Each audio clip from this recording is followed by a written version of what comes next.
Bismillahirrahmanirrahim. Bahwa ada 5 yang mereka nanti-nantikan, yang harus mereka lakukan, karena akan turun Mesias, sang juru selamat yang mereka nanti-nantikan sejak zaman nenek moyang mereka dulu. Mereka membangun ini berdasarkan keyakinan yang mendalam, walaupun keyakinan itu diambil dari mitologi, mitos semata. Mitos pun ternyata kalau diyakini seyakin-yakinnya bisa membangkitkan semangat yang luar biasa. Mereka meyakini bahwa mereka adalah manusia-manusia pilihan Tuhan. Mereka menyebut dirinya dalam bahasa Arab Asy-Sya'bul Mukhtar. Sya'bu, bangsa, Mukhtar, pilihan Tuhan. Satu-satunya bangsa pilihan Tuhan hanya kami. Yang lain ini bukan pilihan Tuhan. Kami adalah pilihan Tuhan yang akan menguasai dunia. Selain kami nanti akan menjadi ghaib. Ghaib artinya keledai tunggangan. Hanya sebagai keledai tunggangan saja untuk mencapai tujuan. Mereka bisa berkawan dengan Eropa, mereka bisa berkawan dengan Amerika, mereka bisa berteman dengan Arab, tapi mereka menganggap itu hanya keledai tunggangan yang akan ditunggang mencapai tujuan. Begitu tujuan sampai, mereka akan menyembelih, membunuh, memanah, menembak orang-orang yang dijadikan sebagai keledai tunggangan ini. Lalu kemudian mereka akan menguasai dunia. Dia tuliskan langsung di petanya. Biasanya kalau pasukan musuh ingin menghantam negeri kita, dia akan simpan rahasia ini baik-baik. Tapi Yahudi tidak begitu. Dia langsung tuliskan di benderanya. Perhatikan bendera Yahudi.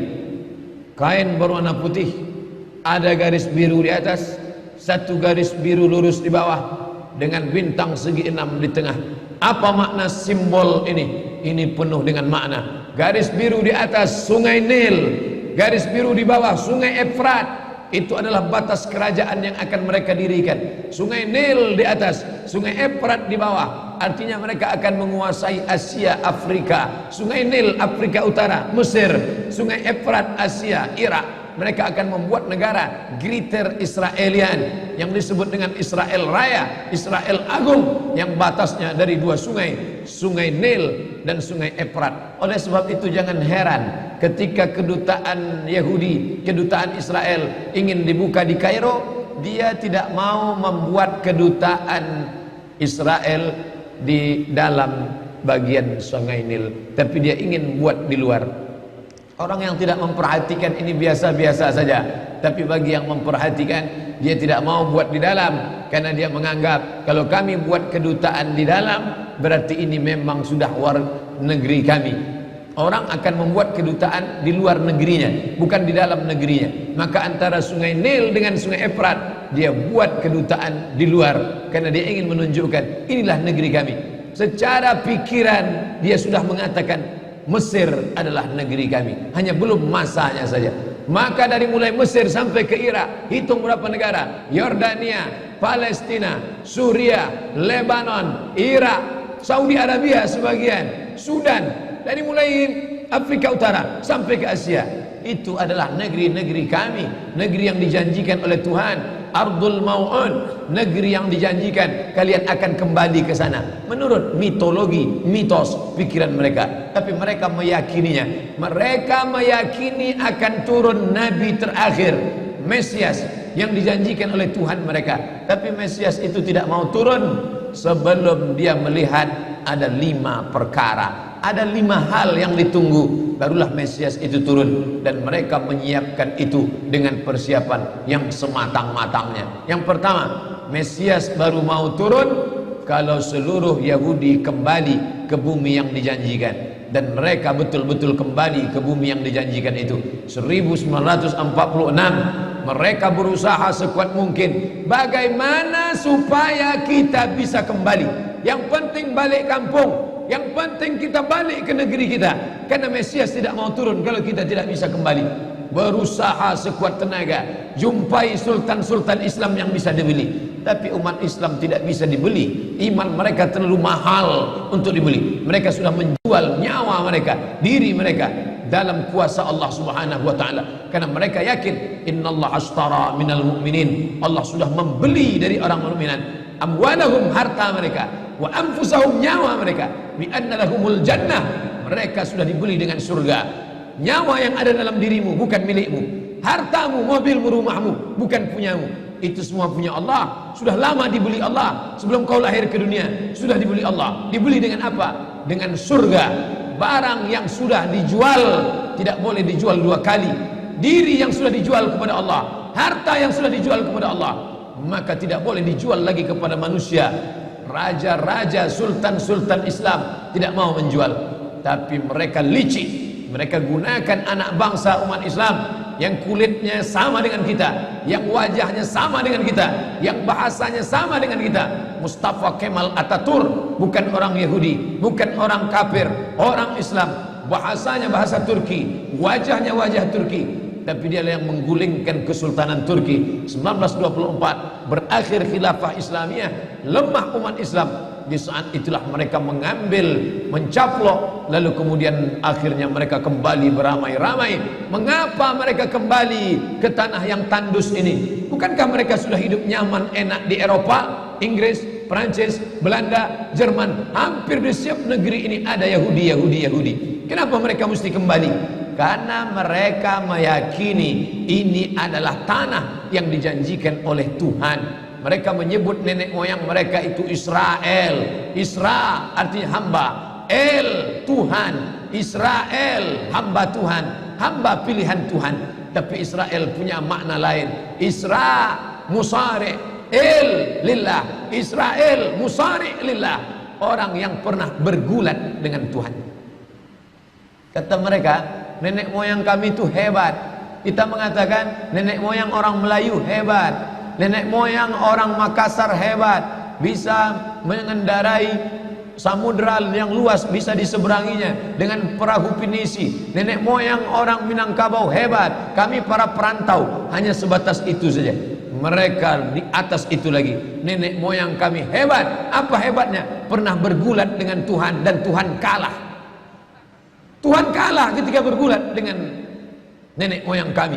Dan akhirnya ketika Tuhan kalah, lalu Tuhan pun memberikan hadiah. Hai Israel, aku kalah bergulat dengan engkau, maka sebagai kompensasinya aku berikan kepada engkau inilah tanah. Itulah dia tanah Palestina. Dan mereka meyakini itu setengah mati.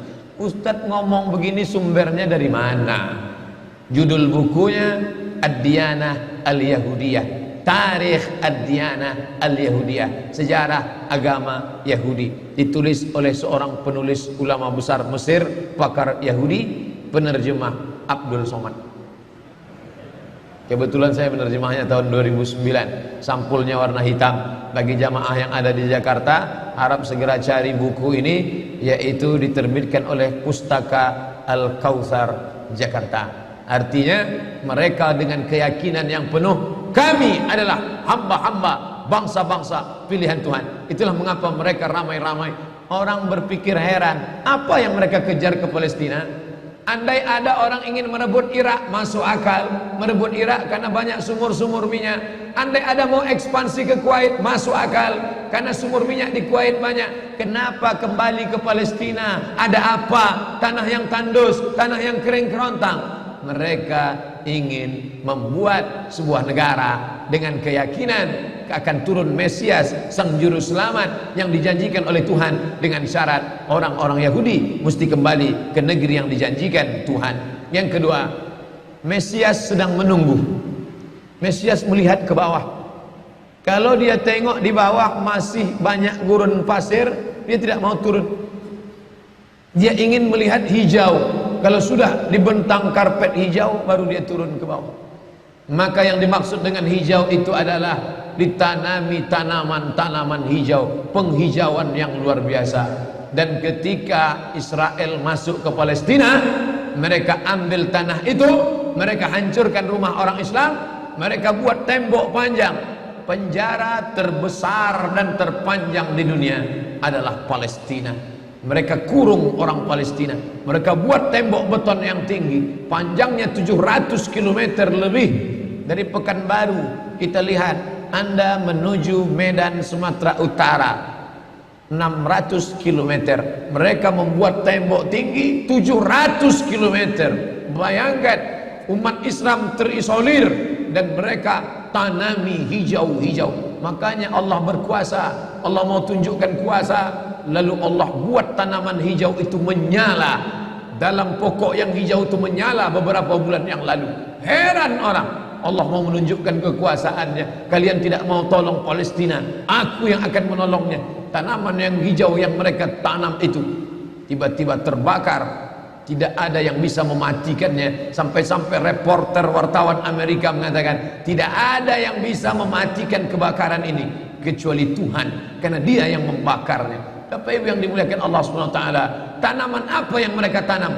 Persis yang dikatakan Nabi sallallahu alaihi wasallam, syajaratul gharqad, pohon gharqad, bentuknya seperti pinus, tinggi, memanjang. Lalu kemudian Bapak Ibu nanti tulis saja yang ingin tahu bagaimana bentuk pohon gharqad, tulis saja www.google.com.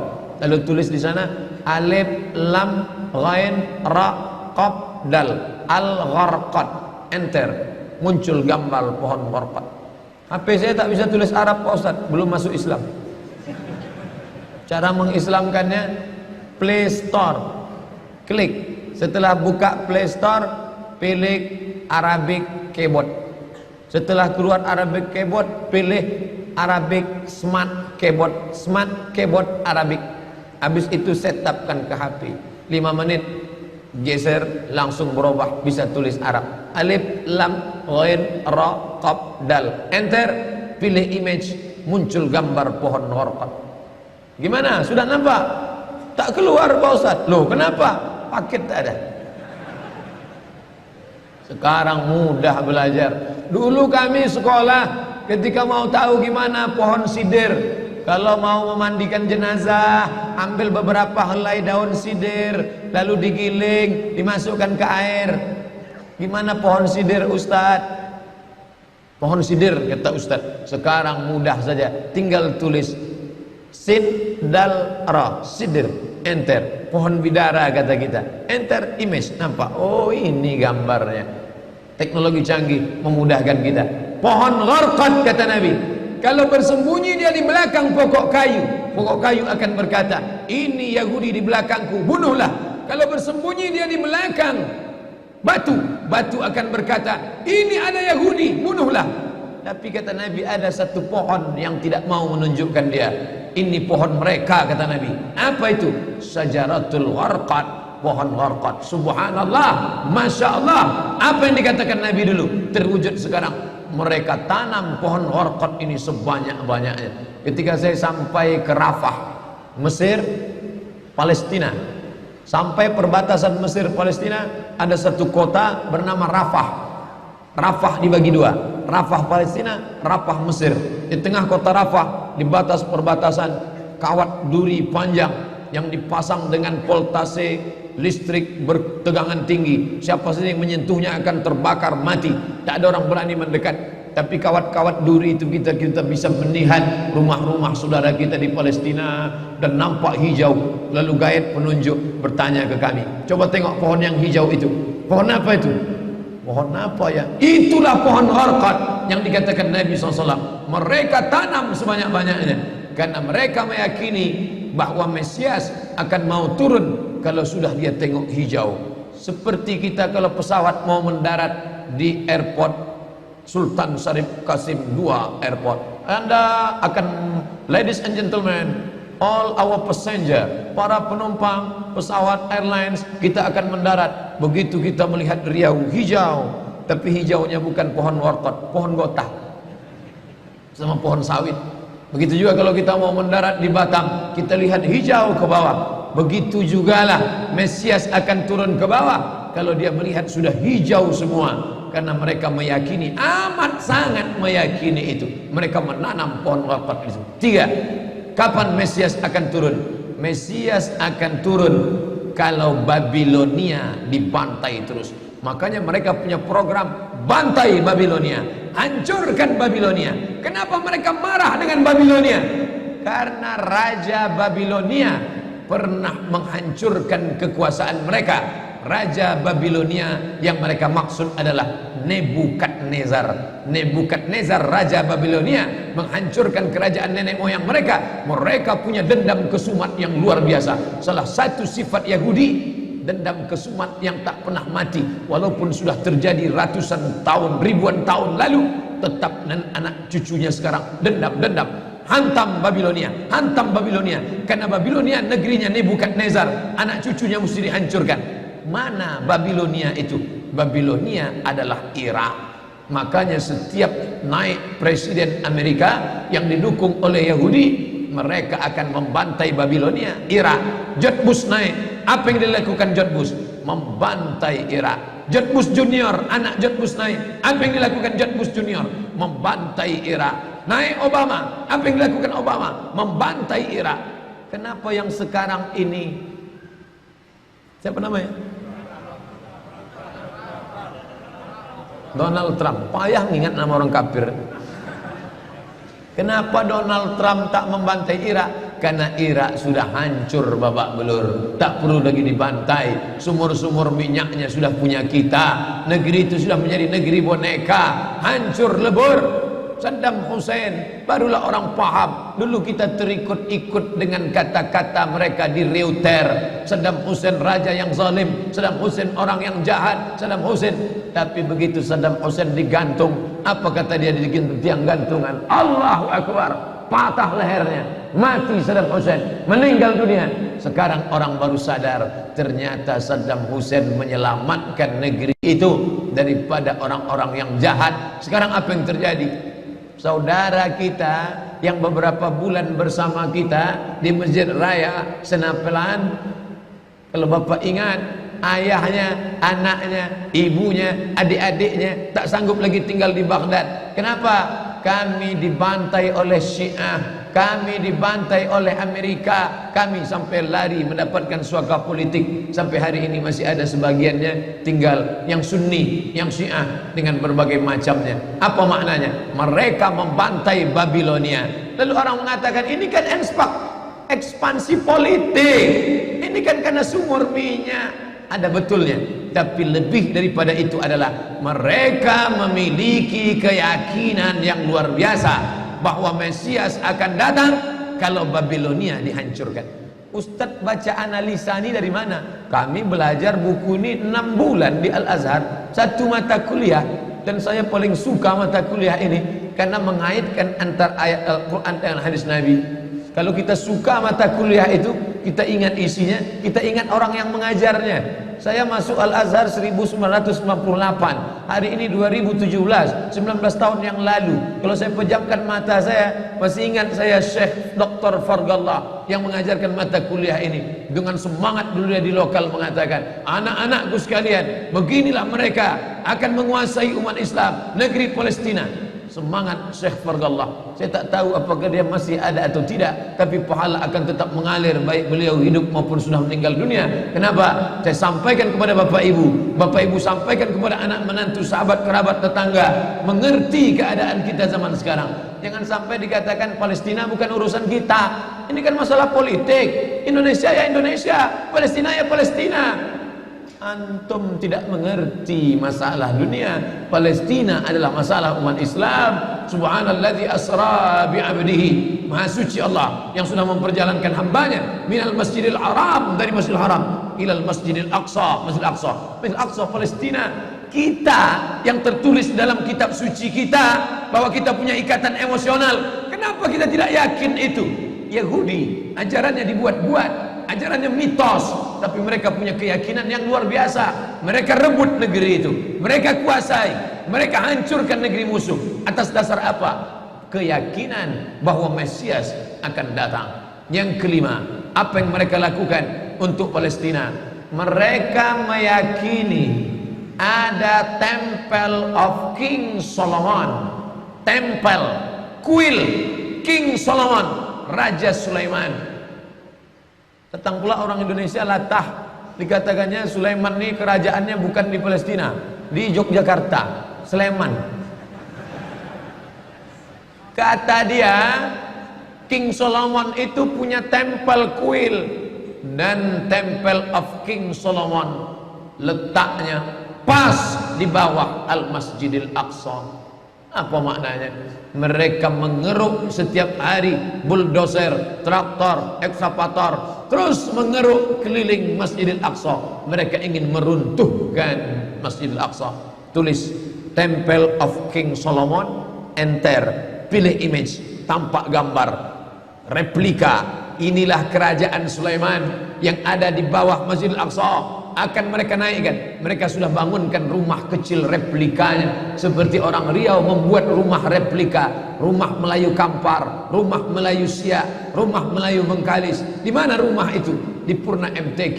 Anak-anak kita kalau mau tahu bagaimana rumah Melayu Kampar, bagaimana rumah Melayu Siak, bagaimana rumah Melayu Pelalawan, pergi ke sana.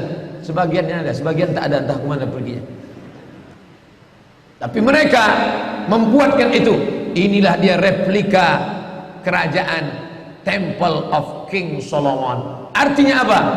Mereka ingin menghancurkan Al-Masjidil Aqsa berkeping, sampai akhirnya disitulah nanti kemarahan umat Islam.